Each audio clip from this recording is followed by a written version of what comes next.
Savchenko masalalar kitobining 1.4.15 masalasini yechaman. Demak, savol sharti quyidagicha. Snaryadlar to'plami bor bu yerda. Snaryadlar to'plami v tezlikda ketayotgan edi. Snaryadlar nuri deymizmi, snaryadlar oqimi deymizmi? Xullas, bu yerda bitta snaryad emas, bir nechta snaryadlar ketayotgan edi v tezlik bilan.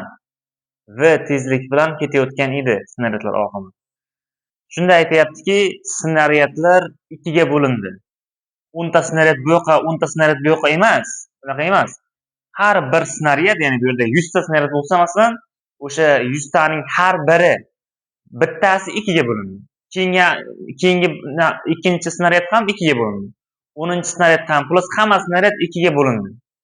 Tushunarlimi? 50 ta 50 ta bo'linib ketmadi, to'g'ri? Har biri ikkitadan bo'linib ketdi. Har biri ikkiga bo'lindi. Endi aytayaptiki, har bir snaryad ikkiga bo'linib ketgandan keyin aytayaptiki, harakat yo'nalishidagi snaryad, ya'ni o'sha harakat yo'nalishida mana bitta snaryad masalan tinch holatda, agar snaryad tinch holatda ikki qismga bo'linib ketsa, v0 ga bo'linadi, to'g'rimi? Bu impulsning saqlanish qonuniga to'g'ri kelishi kerak chunki.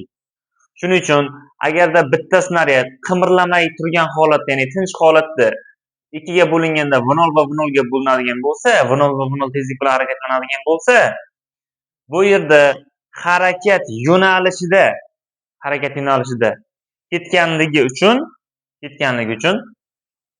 demak, snaryadning yerga nisbatan tezligi, ya'ni bo'linmasdan avvalgi tezligi v ga teng bo'lganligi uchun qaysidir bir qismcha, ya'ni hamma bo'lak har tomonga qarab ketdi-ku, to'g'rimi?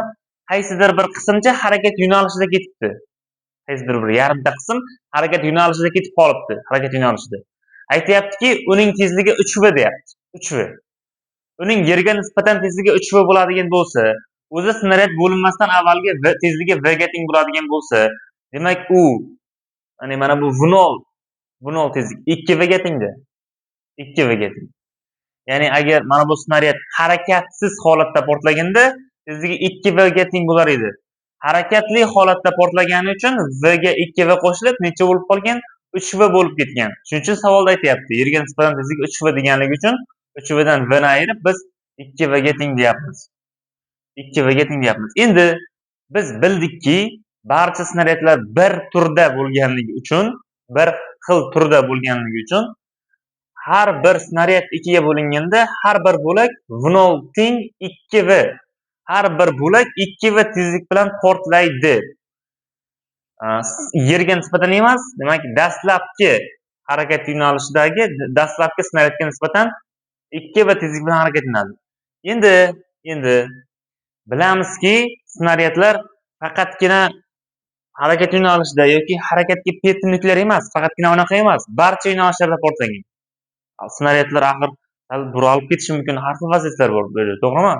Har xil vaziyatlar bo'lishi mumkin-da. Endi demak, shunday bir turdagisi bor ekanki, o'sha bo'lak harakatga perpendikulyar ketib qolibdi. Harakatga perpendikulyar, ya'ni perpendikulyar degan vertikal yuqoriga yoki vertikal pastga harakatlanib ketdi. Endi vertikal yuqoriga yoki vertikal pastga harakatlanib ketishligi uchun bu dastlabki v tezlik, bu esa 2v tezlik. Ya'ni har bir bo'lak 2v tezlik oladi dedik-ku. 2v tezlik. Shunda u demak yuqoriga vx tezlik olgan, qanaqadir vx tezlik olgan. Masalan, boshqa bir bo'lak mana shu yerda buning sheriga, ya'ni buning sheriga bitta yarim bu yoqqa harakatlanib ketganmi? Demak, ikkinchi yarmi bu yoqqa harakatlanib ketgan. Mana bu bo'lakning yerga nisbatan tezligi mana bunga teng bo'lib qoladi, masalan. Mana shunga teng bo'lib qoladi. Mana shu yo'nalishda harakatlanadi yerga nisbatan. Aynan bu bo'lak vertikal yuqoriga harakatlanib ketishi uchun yerga nisbatan vertikal yuqoriga harakatlanib ketib qolishligi uchun aslida u bo'lak vertikal yuqoriga harakatlanmagan, u sistemaga nisbatan mana shu yo'nalishda harakatlangan. Shuning uchun u yerga nisbatan mana bu yo'nalishda, ya'ni vertikal yuqoriga harakatlanib ketib qolgan. Bu vektorlarni qo'shish, ayirish usullarini men bundan avvalgi videolarda tushuntirib berganman. Agar bu masalaga tushunmasangiz, buni ko'rishingiz kerak. Bu hozir tushuntirib ketdim, bu yoqqa bo'ladi, bu yoqqa bo'ladi deb. Aslida bu qanaqa vektorlar jihatdan yechiladi deydigan bo'lsak, mana bunday yechiladi. Bu sistemaga nisbatan o'zi sistema qimirlamay turganda 2v tezlik oladi degan, 2v tezlik oladi. Hozir sistemaning ichida 2v tezlik olganligi uchun 2v tezlik bilan v, mana v bilan 2v ning yig'indisi bunga tengda. Bu bilan buning yig'indisi bunga teng, to'g'rimi? To'g'ri.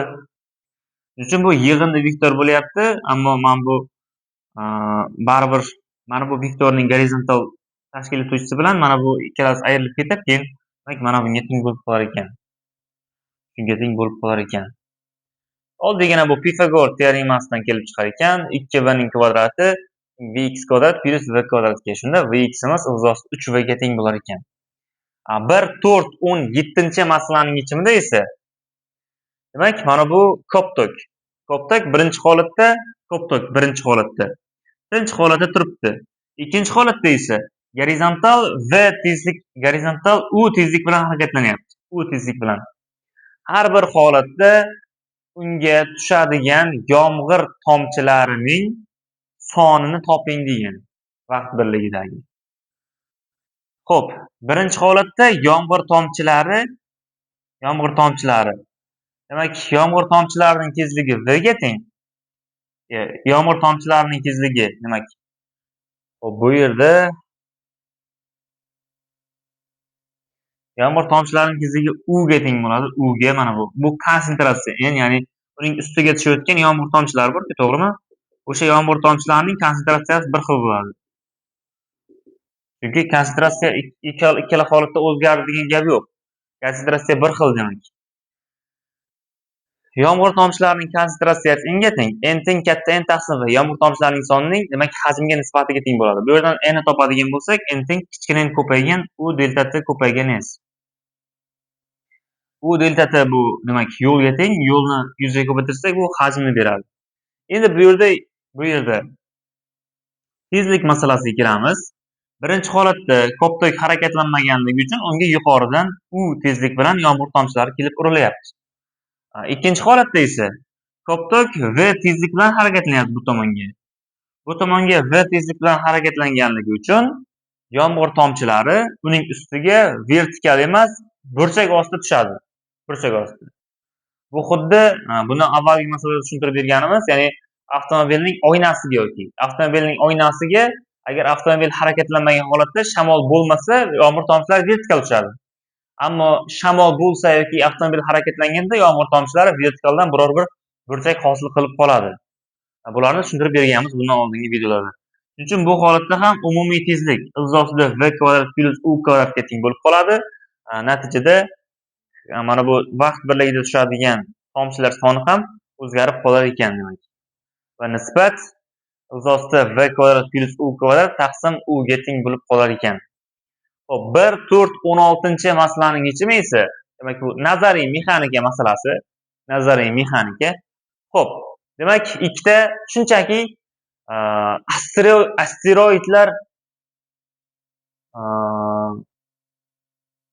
asteroidlar nimasi?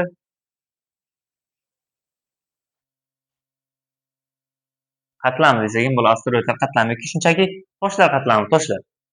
Toshlar qatlami, demak toshlar qatlami konsentratsiyalar teng ekan, shunga urilyapti. Bu yoqdan bu toshlar oqimi kelyapti, bu yerdan esa bu toshlar oqimi kelyapti. Ikkalasining tezligi bir xil ekan. Orasidagi burchak alfaga teng deyapti. Aslida orasidagi burchak 1/8 alfa, shunchaki mana bu yerdan alfa deb qo'yilgan. Shunaqa bo'ladigan bo'lsa deyapti. Shunaqa bo'ladigan bo'lsa. Shunday sanoq sistemasiga o'tamizki, biz bilamiz tezlikni, ya'ni oqimlarning tezligini o'zgartirish mumkin boshqa sanoq sistemasiga o'tish orqali. Tezlikning yo'nalishi o'zgaradi. Buni tushuntirib berganmiz biz. Bundan birinchi yoki undan oldingi videolarda. Buni aynan bundan oldingi emas, 1.4.1, 1.4.2 davom etib ketganda barchasi tushuntirib berilgan. Boshqa sanoq sistemasiga o'tish qanaqa bo'lishligi. Endi bu holatda qanaqa sanoq sistemasiga o'tamiz desa, mana bu, ya'ni vertikal yuqoriga, mana bu sizni o'tkazib olamiz hozir. Vertikal yuqoriga mana shu tezlikli harakatlanayotgan biror bir nuqtaga nisbatan o'sha nuqtani sistema deb oladigan bo'lsak, boshlang'ich nuqta deb oladigan bo'lsak, mana shu tezlikka nisbatan xullas tezligi mana bu bo'lib qoladi. Shu bo'lib qoladi. Bu bo'lib qolgandan keyin buni ham demak mana shu sistemaga nisbatan tezligi bu tomonga qarab qoladi. Nima uchun? Shunchaki mana bu tezlikdan bu tezlikni ayiradigan bo'lsangiz, mana bu tezlik kelib chiqadi. Ya'ni buning bunga nisbatan tezligi. Bunga nisbatan tezligi buni tushuntirib berganman. Tushunmayapsizmi? Buni oldingi videoga qayting. 1.4.1.4.2 ga qaytishingiz kerak demak. Demak, mana bu tezlik bo'lib qoladi. Ya'ni ikkalasining tezligi qarama-qarshi bo'lib qoladi. U degani nima degani? Ikkita oqim bir yo'nalishda kelyapti. Bir yo'nalishda hammasi bir-birini ustini bosib o'tayotgandek, xuddi cheksizda urilishlar bordek, xuddi juda ko'p urilish bor. Faqatgina mana shu yuzada urilish bo'layotgandek dastlab, to'g'rimi? Faqatgina shunga kelayotganda mana shu oraliqda urilish bo'layotgan edi. Ammo shunday demak, bir-biriga parallel qarama-qarshi yo'nalishda kelayotganligi uchun har bir nuqtasi urilayotgandek bo'lib qoladi-da. Har bir nuqtasi urilayotgandek bo'lib qoladi. Ammo demak shundayda o'zi aslida ham. Masalan, nima degani bu? Shunaqa urilayotgan bo'lsa, shunaqa urilayotganini biz ko'rib turibmiz, masalanda. Biz tinch holatda turibmiz, bular demak shunaqa qatorlar bir-biriga urilyapti. Endi boshqa sanoq sistemasiga nisbatan qarasak, bular cheksizda, ya'ni qarama-qarshi kelayotganligi uchun qarama-qarshi kelayotgandek ko'rinib qoladi. O'sha sistemaga nisbatan. O'sha sistemada shunaqa ko'rinib qoladi. O'sha sistemada shunaqa ko'rinayotgan bo'lsa, ular nima cheksizda urilyaptimi? Yo'q. Ular cheksizda urilayotgan bo'lmaydi. Shunchaki shunaqa ko'rinadi ko'ziga. Aslida esa odatiy holatda demak faqatgina mana shu yuzada, mana shu hajmda urilayotgan bo'ladi. Xo'p, 1.4.18-masalaning yechimi quyidagicha. Demak, bu masalani demak o'zimizning usulda ishladim, oddiygina. Murakkablashtirib o'tirmadim. Demak, mana bu qanaqadir v bu qayiqning tezligi, bu esa v oqim tezligi. Shunaqa holatda. Endi daryoning kengligi d ga teng. D ga teng. Mana bu demak v qayiq tezligini proyeksiyalarga ajratib olamiz. Gorizontal proyeksiyasi v cosine alfa, vertikal proyeksiyasi esa v sin alfaga teng bo'ladi. Xo'p, daryoning kengligini d teng v sin alfa ko'payganda, ya'ni vertikal tezligi bilan bosib o'tadi. V sin alfa ko'payganda. Gorizontal tezligi esa v cosine alfa qo'shilgan v0. Nima? Mana bu bola faqat oqim yo'nalishida mana shu tarafga suzishi shartmi? Bu tomonga qarab tutsa ham bo'ladiki, mana bu tomonga qarab, to'g'rimi? Bo'ladi-ku. Hech kim bo'lmaydigani yo'q bu yerda. Shunchaki alfani matematikaning o'zi o'zgartirib yuboradi agar alfa qanaqadir burchak bo'ladigan bo'lsa. Biz shunchaki alfani shu yo'nalishda tanlab qo'ydik. Bunaqa yo'nalishda tanlasa ham bo'ladimi? Bo'ladi, muammo yo'q. Xohlaganingizdek chizing. Bu yo'q, matematikaning o'zi to'g'rilab yuboradi. Bu xuddi jismlarning harakat koordinatasini tuzgandek, xuddi yuqoriga v0 tezlik bilan otganda boshlang'ich koordinatani qanaqa tanlash o'zimizning ixtiyorimizda yoki biror bir jismning biror bir sistemaning massa markazini topishda boshlang'ich koordinatani qayerdan tanlash ham o'zimizning ixtiyorimizda. Bu ham xuddi shunaqa holat. Demak, bu tomonga yo'nalgan v cosine alfa o'sha yo'nalishda v oqim bo'lganligi uchun demak ko'paygan t holatda bo'ladi. Mana bu yerga, mana bu t ga bu t ni olib kelib qo'yganimizda demak mana shu funksiya kelib chiqdi, ya'ni s ning alfaga bog'liqlik funksiyasi. Mana bu funksiyadan hosila olamiz. Hosila olganimizda, hosila olib 0 ga tenglashtirib qo'yamiz. D nima uchun yozilmagan? D ni yozib qo'ysangiz ham muammo emas. Bormi, yo'qmi uning farqi yo'q. Chunki biz shunchaki bu yerda mantiq uni 0 ga tenglashtirish. 0 ga tenglashtirib qo'yganimizda, demak maxraj 0 ga teng bo'lishi mumkin emas, shunchaki yuqori 0 ga teng bo'lsa bo'ldi. Demak, yuqori 0 ga tenglashtirib qo'yganimda mana v kvadrat plus v v0 cosine alfa teng 0 ga. Bu holatda demak cosine alfamiz minus v taqsim 0 ga teng bo'ladi. V taqsim 0 1 taqsim 2 ga teng deb savolda aytilgan. V taqsim 0 1 taqsim 2 ga teng bo'ladigan bo'lsa, cosine alfamiz minus 1 taqsim 2 ga teng. Bu yerdan alfa 120 gradus ekanligi kelib chiqadi. Endi alfa 120 gradus bo'ladigan bo'lsa, bizning savol shartda aytilgan. Agarda d, ya'ni daryoning kengligi 200 metr bo'ladigan bo'lsa, qancha masofaga surib ketadi degan savol bor ekan. Nima qilamiz? Mana bu ikkalasini nisbatlab olamiz. Ikkalasini bo'lib olamiz. Bo'lib olganimizda d taqsim s teng sin alfa taqsim cosine alfa plus V0 taqsim V ga teng bo'lar ekan. Demak, sinus alfa 120 gradusda ildiz 3 taqsim 2 ga teng. Ildiz 3 taqsim 2 ga teng. Kosin mana bu kosinus alfamiz mana minus 1 taqsim 2, V0 taqsim V emas, demak 2 ga teng. 2 ga. Shuning uchun demak bu yerda esimiz 200 ildiz 3 ga teng bo'lar ekan.